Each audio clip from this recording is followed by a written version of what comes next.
This is where we cover down the hottest physical media being sold right now for the 4K Ultra HD disc. We cover the top 20 titles. I give you my thoughts on those. And then, of course, we break down the different disc format percentages out there in terms of market share, just to compare some fun numbers. So let's get right into this. Let's bring up this list right here. So first up, we got John Wick Chapter 4. No surprise there. Amazing movie. To me, one of the best 4Ks of the entire year. Lionsgate did a fantastic job with that one. Number 2, we got Avatar: The Way of Water from 20th Century. This movie looks and sounds gorgeous in 4K, so no surprise there either. Number 3, we still got the Super Mario Brothers movie up here from Universal. I did not love this movie, but I did like the special features, so definitely worth a pickup. Now, number 4, we finally got a new title here with Jaws 2 from Universal. I've never seen Jaws 2. I've only seen the first Jaws. So I do want to check this one at some point, maybe when it gets discounted just a little bit more. Next up, number 5, we got The Truman Show from Paramount, which was another new title. And I love The Truman Show. I'm a big Jim Carrey fan. It's just a fun, interesting, intriguing movie, and something a little bit different for Jim Carrey. You know, it's not just a laugh-out-loud comedy. Much more dramatic and serious, and he just does a fantastic job. Next up, number 6, we got Avatar, the first one from 20th Century. Just like the sequel, looks and sounds amazing on 4K. Wonder why that one's not higher up, though. I guess people don't care about the older movies here. Next up, we got number 7, Time Bandits for Criterion. Criterion 50% sale going on right now, so people are picking up on some of those titles. Time Bandits, fun science fiction, fantasy kind of movie. Looks pretty good on 4K too. Next up, number 8, we got Evil Dead Rise from Warner. Now, I refuse to pick this one up until it gets heavily discounted because it has no special features on there. Kind of disappointed in that.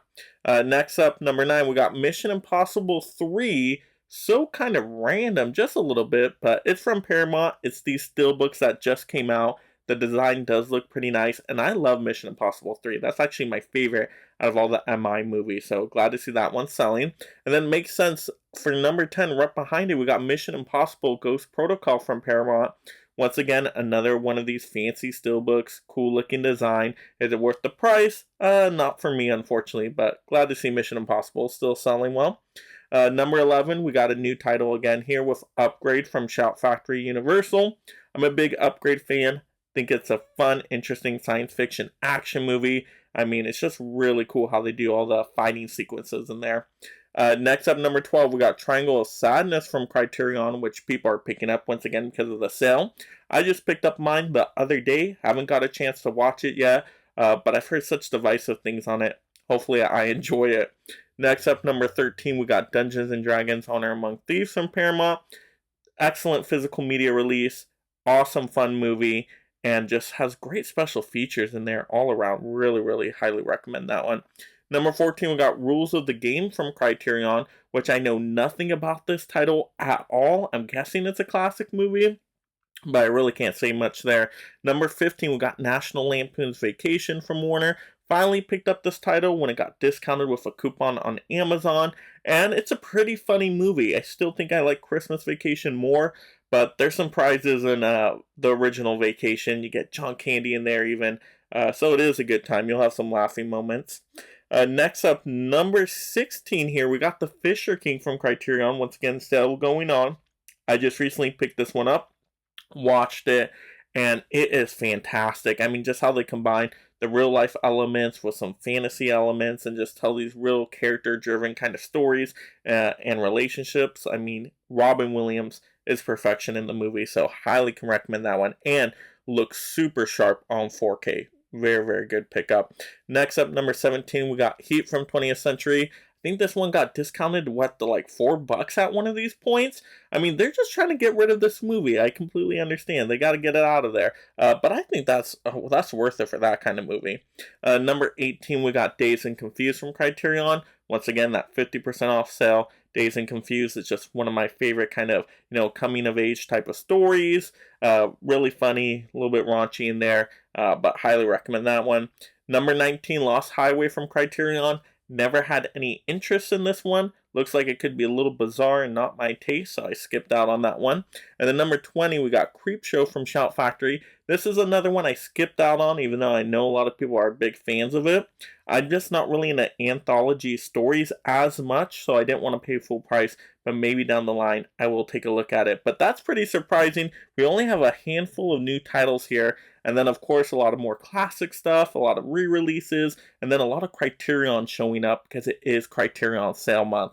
But you guys can let me know out there what you think of the top 20 titles. But now let's get into, of course, the market share breakdown. And we can see that DVDs are back up, which means unfortunately Blu-rays and 4Ks are down some more. Now, I was kind of surprised by this. I thought my theory of the premium formats getting more interest and new cool titles coming out to them, it was going to keep trending upward, but nope, we see the trend going down here. And I think this trend might continue because, over a while, you just see that DVDs are still king. More people want to buy them regularly. They're more available, more affordable, and 4Ks, why I love the 4Ks, they really are for the collector audience out there, the people that really want to invest in the best format possible, which once again isn't for the mass audience out there, so completely understandable. And I thought 4Ks would have gone back up right here. I thought they would have rebounded because there were some good new 4K titles. Got the Criterion 50% off sale for 4Ks. I thought that really boosted it there, but no, still see that decline going down. And we're kind of getting out of summer a little bit now, so I think out of these summer months going into fall, well, we're going to see the 4Ks and Blu-rays fall some more.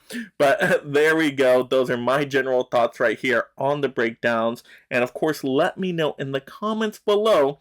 First, what was your favorite titles out of the top 20? What did you pick up there for 4Ks this week? And then also, why do you think the trends are declining here for some of these premium formats? Let's have those fun movie conversations down below. And if you love collecting physical media just like me, make sure you subscribe right now. That way I can keep you entertained and up to date on all the latest physical media topics. So that we could stay one happy family. And if you enjoy these physical media topics, check out another one right now. And thank you so much, my mega membership supporters.